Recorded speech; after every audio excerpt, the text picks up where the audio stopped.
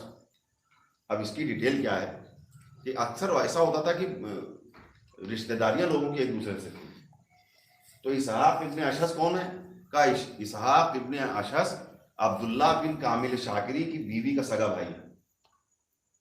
تو جب لوگ پکڑ پکڑ کے آنے لگے اور قتل ہونے لگے تو اس نے سوچا اسحاق ابن اشعث نے کہ اب ہمارا بھی نمبر جلدی آ جائے کیونکہ کوفے میں ہے.